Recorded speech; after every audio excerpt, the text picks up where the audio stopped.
Salut à tous, c'est Janvier. La semaine dernière, je vous avais présenté 5 logiciels gratuits de montage vidéo. Je vous avais demandé à la fin du tutoriel s'il y avait un logiciel que vous vouliez voir en particulier, que je vous présente. Donc j'ai eu 2 réponses en faveur d'iMovie, une réponse en faveur de Movie Maker. Ce tutoriel iMovie est donc pour Alice et les vlogs de Bonbon. Concernant Movie Maker, donc j'ai retrouvé un vieux tuto en fait pour Jacques et Jacqueline. Donc je vous invite à le consulter. Donc ce sera pas de la même qualité que ce que je fais aujourd'hui. Hein. C'était tuto vieux de 3 ans. Donc lancez iMovie qui est ici dans la petite dockbar. On voit ici du coup la fenêtre à l'écran. Une fois lancé, vous allez démarrer un nouveau projet. Donc pour ce faire, vous cliquez sur le petit plus ici en haut à gauche. Vous avez deux options, créer un film ou une bande-annonce. Les bandes-annonces, c'est des choses préenregistrées assez simples, des petits montages d'une minute, donc c'est pour la famille, c'est pas mal. Film, c'est si vous voulez faire des montages un peu plus élaborés que vous pourrez partager ensuite sur YouTube. Donc on va cliquer sur film. Film, on vous propose des thèmes. Donc vous pouvez démarrer sans aucun thème ou partir d'un thème présélectionné. Donc moi, personnellement, quand je fais mes petits booktubes, je prends le thème BD. Quand je fais des tutos classiques, je prends le thème moderne, voilà. Et puis il m'arrive de temps en temps, suivant les humeurs, de prendre ce thème-là. Quand je fais des interviews, je prends ce petit thème actualité, voilà. Donc c'est vraiment... Tout est pré-paramétré, vous n'avez pas à vous prendre la tête. Donc là, on va prendre le thème moderne, on va considérer qu'on fait un petit tuto. On fait créer, du coup il est sélectionné. Il faut donner un titre à votre nom de projet. Donc là, c'est mon nouveau tuto sur le spam téléphonique. On va l'appeler spam téléphonique. Ok. Voilà, donc ça c'est la première étape, vous créez le projet. Ensuite, dans votre projet, il va falloir mettre des données. Donc les données, on va les importer. C'est la petite flèche ici. Donc on imagine que vous avez branché, je sais pas, une carte micro SD, une caméra, un appareil photo et que vous voulez récupérer les fichiers vidéo que vous avez produits. Donc cliquez ici. Donc ici c'est ma caméra qui est branchée, donc ma carte SD no name. Voilà, vous voyez toutes mes petites vidéos. Donc la bonne habitude à prendre hein, quand vous faites des petits tutoriels vidéo pour une chaîne YouTube, c'est de faire des séquences courtes. Vous voyez ici à chaque fois mes séquences elles durent entre 5 et 20 secondes. Donc des séquences de 10 secondes, vous êtes face caméra, voilà, on voit bien vos yeux, vous adressez bien à l'objectif, hein, parce que vous faut regarder le spectateur, très important. Je maintiens la touche Shift, donc la flèche du haut à gauche sur le clavier enfoncé, pour pouvoir prendre toutes les vidéos. Voilà. Je fais importer la sélection. Alors, le but du jeu, ça va être de déplacer, de glisser, déposer les petites séquences vidéo, donc dans le sens de l'histoire. Hein. Faut imaginer que vous avez préparé un petit scénario. Moi, à chaque fois que je fais mes petites vidéos, pour que ça soit fluide, j'ai écrit déjà le scénario, ce que j'allais dire. Donc on va les glisser, déposer. Cliquez deux fois dessus, voilà, ça le sélectionne. Et ensuite, vous cliquez sur ajouter toutes les séquences, toutes mes vidéos, donc dans la timeline. Et maintenant, on va faire un peu de post-production. Donc, qu'est-ce qu'on va faire? On va ajouter des titres, ajouter de la musique, ajouter des images, ajouter une vidéo dans une vidéo. Voilà, je vais vous montrer comment faire. Couper les temps morts, ça c'est très important. Et donc, à la fin, quand on sera content, eh bien, on exportera tout ça dans un fichier vidéo format MP4. Ensuite, la partie titre, ajouter un titre. Donc, vous voyez ici, vous avez vos données. Vos données, c'est les vidéos. Audio, c'est si vous voulez rajouter du son ou de la musique, et titre c'est pour ajouter des titres. Il y a également arrière-plan, transition. Bon, moi je fais confiance aux transitions du thème, donc j'utilise rarement. D'ailleurs les transitions, c'est ce qu'on voit là, souvent je les supprime pour que ce soit encore un peu plus fluide. Alors, on va regarder le titre. Donc vous avez différents formats de titres. Il y a le titre du début qu'on vous colle par défaut. Voilà, vous pouvez cliquer deux fois dessus et modifier. Voilà, donc j'ai écrit bloquer le spam téléphonique. Voilà. Je fais comme ça, je glisse et dépose. Donc par défaut, il fait 4 secondes. J'ai pas besoin qu'il soit aussi long. Qu'est-ce qui s'est passé là On va le mettre 2 secondes. En général, je le mets à 2 secondes. Problème. Je le mets un petit peu avant. Donc j'écris problème. Ok. Je le mets en la taille la plus grande possible. Ouais, 300. Je le mets en couleur rouge. Couleur rouge, c'est là. Il n'y a pas des... Voilà, des couleurs de base comme ça. Ok. On peut lui mettre un petit effet comme ça, problème. Voilà. Voilà. On vient d'ajouter un petit problème, vous allez voir. Donc là, on va mettre un petit peu avant.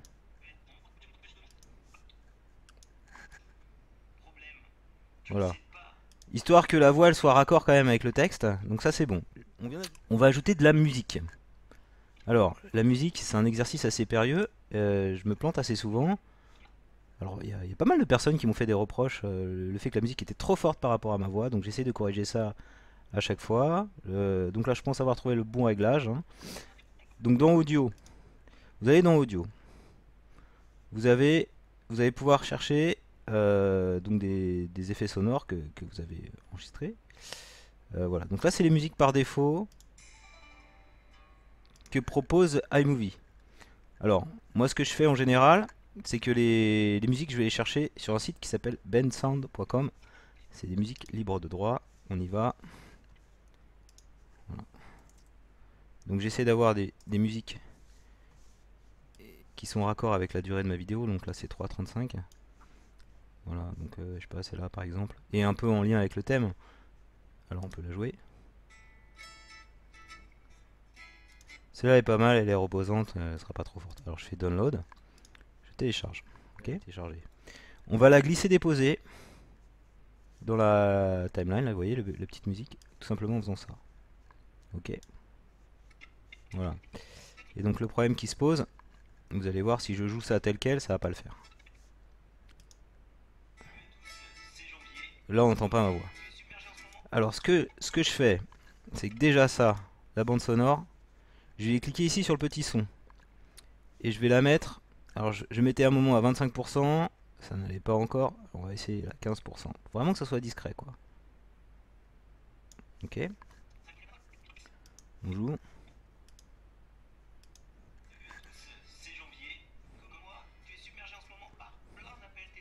Et alors, pour encore plus entendre ma voix, ce que je fais, pour qu'elle soit vraiment par-dessus la bande son, je clique sur chaque image. Donc on peut toutes les sélectionner comme ça, avec la touche Shift.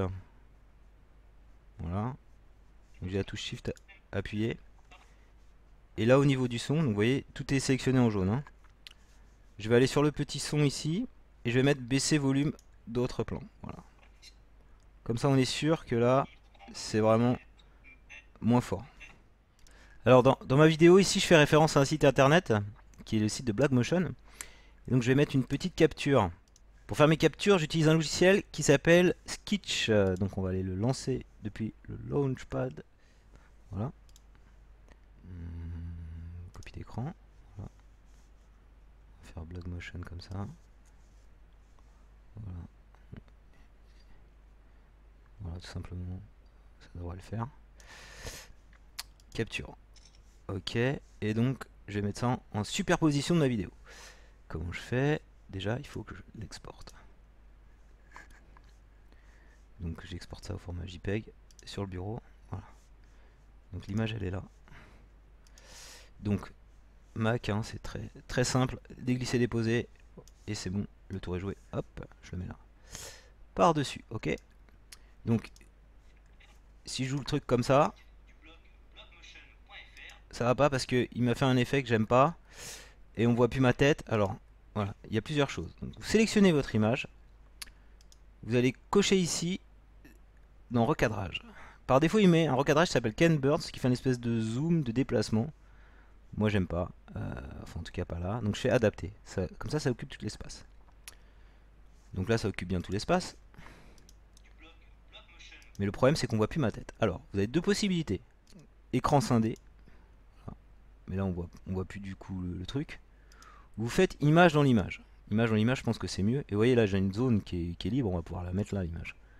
Donc, je la mets là. Et je redimensionne pour qu'on la voit un peu mieux. Qu'on voit un peu mieux le site Blackmotion. Et donc là, on voit, en se déplaçant, là, il y a des espèces de lignes qui représentent le centre. Là, c'est la ligne jaune. Donc on sait que là, c'est à peu près centré. On peut faire un effet sympathique, là, ici, ombré, avec un petit trait autour. Donc ça, c'est un mode de représentation possible. Ce que vous pouvez faire également, c'est permuter, c'est-à-dire que je parle, sur le site Blockmotion. C'est tout à fait possible. Voilà. On peut imaginer que voilà, je suis comme ça. Comme ça, je donne encore plus de place au site Blockmotion. Donc on va faire ça. On rejoue la vidéo.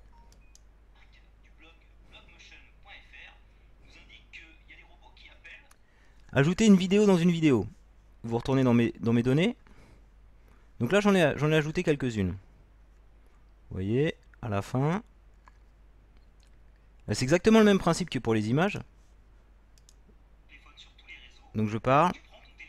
Et là, j'ai simplement glissé, déposé une petite vidéo. Ouais, je peux faire ça.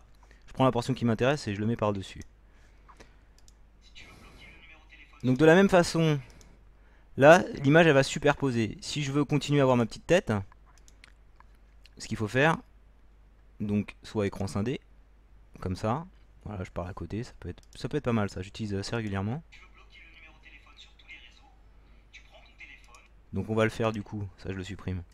Allez, on va le faire comme ça. Pour celui-là, on fait écran scindé. Voilà. Donc par défaut là, vous voyez c'est à gauche, mais on peut très bien le mettre à droite. C'est à vous de voir. À droite c'est pas mal aussi. Si vous regardez bien les vidéos qu'on voit sur YouTube, c'est assez fluide. Pourquoi c'est fluide? Parce que le monteur il s'arrange pour tout ce qui est temps mort de le couper. Comment on reconnaît un temps mort dans une vidéo? Ouais, ici il y a une ligne, on voit le son en fait sous ma vidéo. Et donc là on voit que je marque un temps de pause, une hésitation.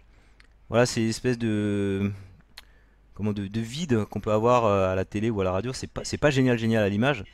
Donc ce que vous pouvez faire, vous voyez là. Alors on peut scinder le plan là.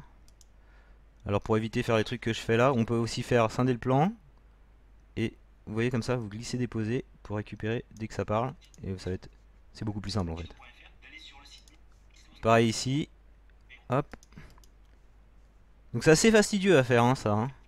Mais vous gagnez du temps à la fin et c'est beaucoup plus confortable pour vos utilisateurs. Voilà. Pour exporter la vidéo, c'est ici en haut à droite. Voilà. Donc vous pouvez partager directement sur YouTube, Facebook, mais je vous déconseille de faire ça. Faites plutôt un fichier que vous allez uploader après sur les plateformes de votre choix.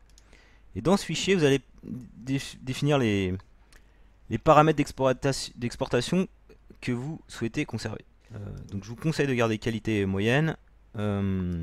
Ici à la limite vous pouvez jouer là-dessus si vous voulez réduire la taille. Bon, moi je préfère personnellement garder des bonnes tailles d'image. Donc elle fait 220 mégas sur mon Mac, ce qui est pas énorme. Ouvrir avec alors VLC ou QuickTime. Donc c'est pas le montage définitif, hein. J'ai encore un peu de post-production, mais c'est quasiment terminé. Mais play.